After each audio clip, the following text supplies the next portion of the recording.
This is English Shorthand Dictation number 128 and the dictation speed is 140 words per minute. Ready? Start. Madam, this is a very important question. The price rise in vegetables and fruits has been very substantial in the recent past, which has created tension not only in the country but also in the house. The basic reason is that most of them are perishable. I have been raising my voice in the house for quite a long time. The importance of this is because they are being produced in the rural areas by the farming community and are being consumed by the lower middle class and the poor sections of society. It is because it does not affect the life of the rich or the upper middle class, where the share of essential commodities is very meager.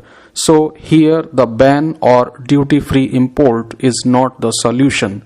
We have to encourage the production in this country because farmers are very competent to produce the requirement of the total country. He has given a statement here itself that the price, which was rupees 4,000 per quintal, has come down to rupees 200 per quintal in 40 days. It means that the pathetic condition of the farmer who is producing by spending all his life is crippled. So we have to take care of consumers as well as farmers who are in large numbers in this country. They are 70% of the population. So I wish to know from the Honorable Minister whether he will think in terms of providing a price stabilization fund. When there is an opportunity to the farmer to sell his produce outside the country at a very substantial price of rupees 4,000, he should not be disturbed.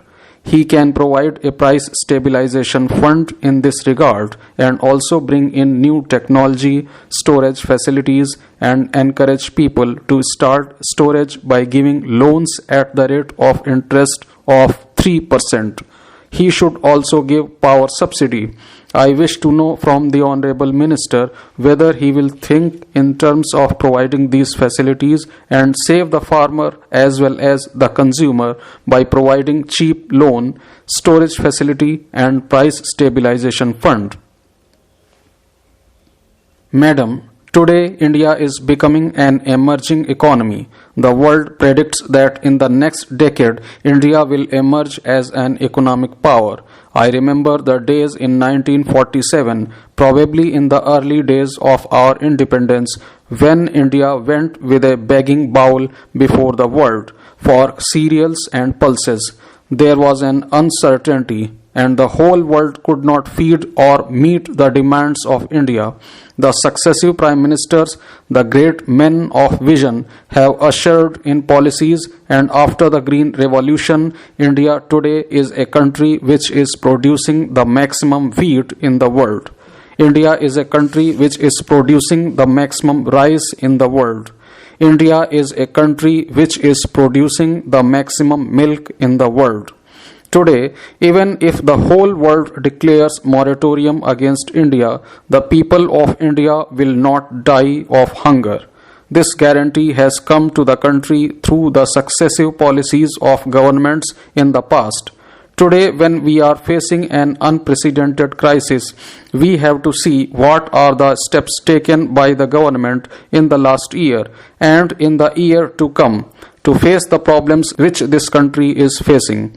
Before I deal with the other major points, I would like to share the sentiments and support the views expressed by the Honorable President. It was not only a demand from the opposition, but some of the members of the ruling party also went to the Prime Minister and told him that a joint parliamentary committee to look into this whole issue was a legitimate demand. Our Prime Minister assured us that they were not against any form of inquiry. They have nothing to hide, but at the same time, if this House cannot discuss an issue which is before the nation, then we will be failing in our duty. They wanted this House to debate and discuss this issue. Today, the wise counsel is prevailing on everybody. We all have agreed to have a discussion on this issue. Whatever be the decision, every party has a right to take its own decision. But discussion could not take place and the whole session was aborted.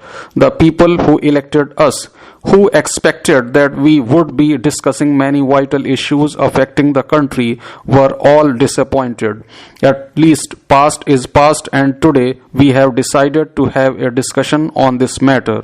In the words of the leaders who spoke this morning, I hope this will be a productive session making up the loss which we have suffered in the past.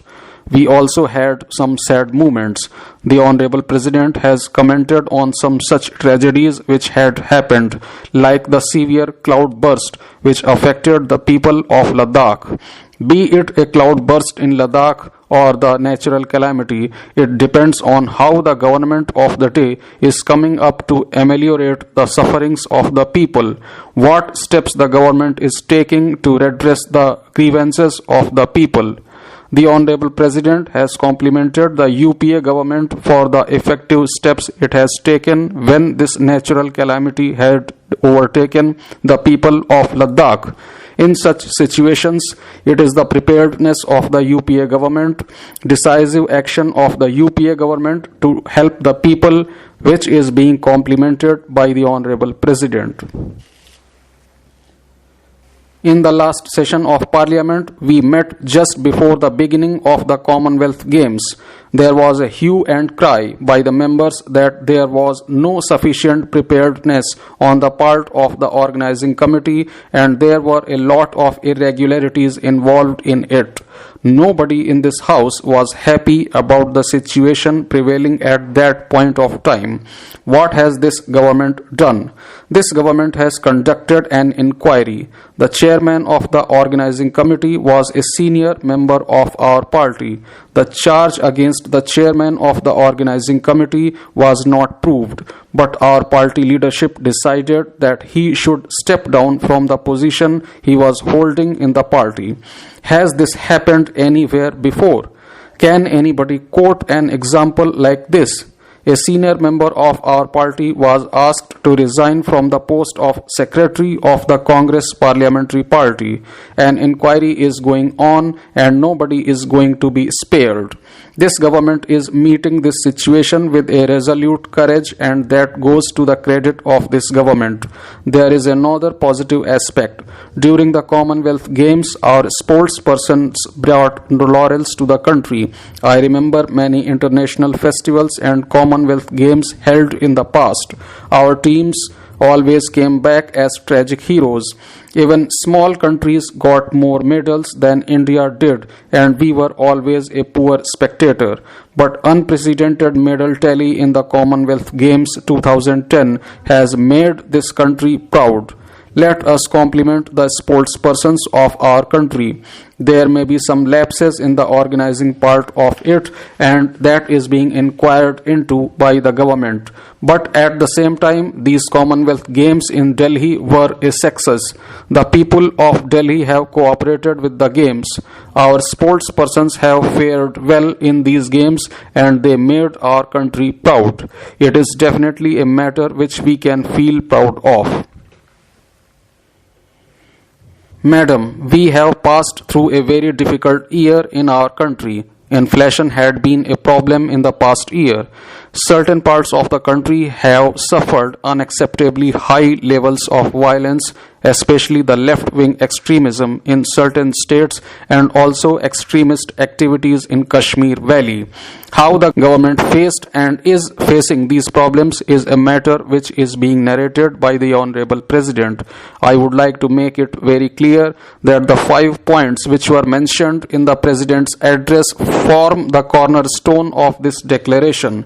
These 5 major points of her speech which the government is going to implement are also a report card of the last year and also a plan of action for the next year. What the government did on all these 5 points is the moot point we have been discussing today. The first and foremost thing was to combat inflation, in particular, to protect the common man from the effects of rising food prices. In the last session, even though we could not discuss important matters, the hue and cry in this august house was about the price of onion.